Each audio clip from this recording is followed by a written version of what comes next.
Bonsoir, bonsoir ou bonjour, ça dépend à quel moment vous allez écouter la vidéo. J'espère que vous vous portez bien dans vos maisons.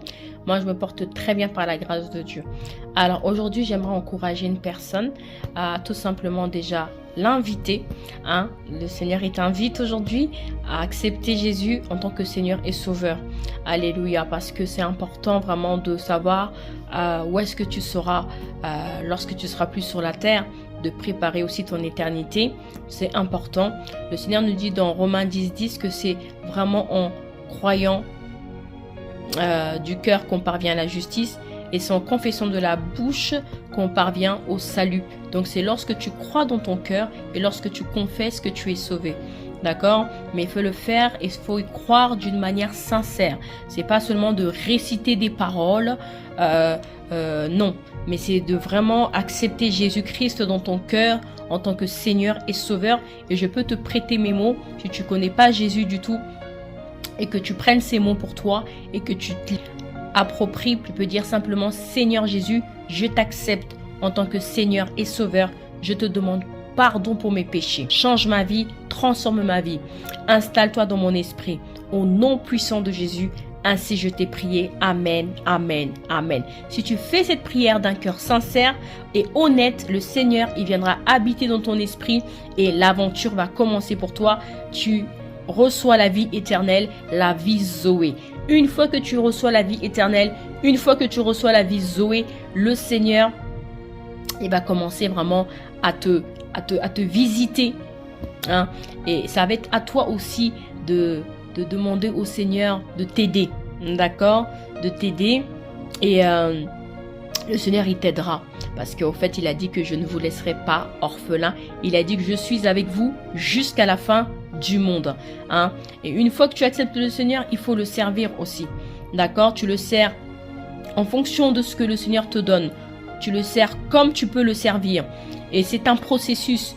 Tu évolueras avec le Saint-Esprit, parce que c'est le Saint-Esprit qui prend le contrôle de ta vie maintenant. C'est le Saint-Esprit qui prend le contrôle de tes projets. C'est le Saint-Esprit qui prend le contrôle de ton organisation. Si tu lui fais confiance, que tu abandonnes tout entre ses mains, le Saint-Esprit, le gouverneur général, le Tout-Puissant, le Almighty, l'Alpha et l'Oméga, il prendra le contrôle de ta vie. D'accord? Et pour le servir, il faut simplement le servir avec tes dons spirituels, d'accord, et tes talents aussi. Et tes dons spirituels, tu peux les connaître que une fois que tu as accepté Jésus-Christ et le Saint-Esprit, Jésus en toi, il va te les révéler quand tu vas commencer à passer ton intimité, du temps avec lui, dans ton intimité personnelle. Le Saint-Esprit va se révéler à toi, le Saint-Esprit va commencer à te communiquer des choses cachées, il va te révéler les choses. C'est à toi vraiment d'avoir soif. Il dit, il répond au fait à la soif. Le Saint-Esprit répond à la soif. Jésus répond à la soif. Si tu n'as pas soif de Dieu, ça ne peut pas marcher. Il faut vraiment que tu aies la soif.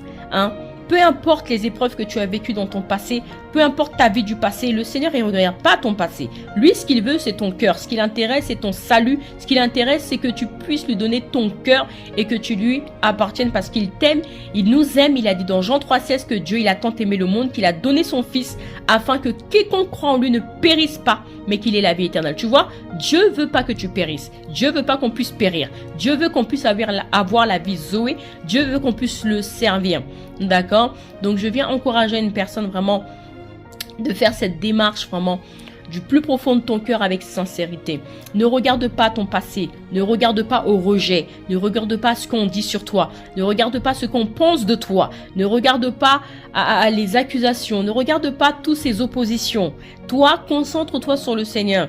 Justement, l'adversaire n'attaque pas n'importe qui. Si tu es attaqué, si tu as des épreuves, si tes situations sont difficiles, c'est que tu n'es pas n'importe qui, justement. L'adversaire ne peut pas attaquer n'importe qui. Tu verras qu'il y a des gens, ils sont tranquilles. Pourquoi? Parce que ils ne portent pas comment je peux dire? En fait, Dieu n'a pas forcément investi en eux. C'est-à-dire que Dieu les aime, mais il y a un dépôt sur les élus. Il y a un dépôt sur les gens que le Seigneur a choisis. Il y a quelque chose que Dieu a déposé de particulier sur ces personnes-là.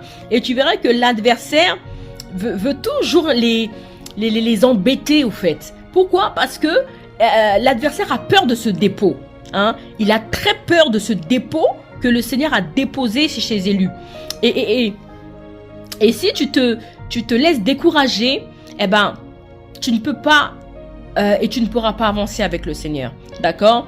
Ne regarde pas au rejet. Ne regarde pas ce qu'on dit de toi. Ne regarde pas ce que les gens pensent de toi. Ce qui est important, c'est ce que toi tu penses de toi. Ce que Dieu pense de toi. Ce qui est important, c'est ce que toi tu crois en toi. Si toi tu crois en toi, tu trouveras le chemin, tu trouveras la sortie du tunnel, hein, parce que l'adversaire peut utiliser n'importe qui, il peut mettre des paroles de confusion dans la bouche de n'importe qui, mais toi connais ton identité, connais qui tu es et tu verras que tu vas y arriver, tu vas y arriver. Alléluia, crois en toi simplement, bouge tes oreilles, hein, envers les personnes qui veulent te décourager, d'accord, hein? Choisis des personnes qui t'emmènent vers l'avant. Choisis de marcher avec des personnes qui veulent que tu puisses rentrer dans ta destinée. Choisis des personnes qui veulent plutôt que tu puisses accomplir la mission à laquelle le Seigneur veut que tu puisses accomplir sur la terre. Choisis des personnes avec qui marcher, qui veulent ton bien, qui veulent que tu brilles, qui veulent que Dieu te propulse vers le chemin de ta destinée. Ne marche pas avec des personnes qui veulent t'étouffer. Ne marche pas avec des personnes qui ne veulent pas ton bonheur. Ne marche pas avec des personnes qui veulent pas ton bien-être. Ne marche pas avec des personnes qui veulent pas que que Dieu puisse manifester ta destinée. Mais laisse-moi te dire que lorsque le Seigneur, il mise sur une personne, ce n'est pas un homme qui va arrêter le Seigneur. Ce n'est pas un homme qui va arrêter Dieu. Ce n'est pas un homme qui va stopper Dieu. Parce que Dieu est le Tout-Puissant. Dieu, il est le Tout-Puissant. Il tient l'univers entre ses mains plutôt. Il tient le souffle de vie entre ses mains. Il tient le souffle de vie de tes adversaires entre ses mains. Donc c'est pour te dire, ne crains pas. Fortifie-toi simplement et prends courage. Que Dieu vous bénisse et à très bientôt.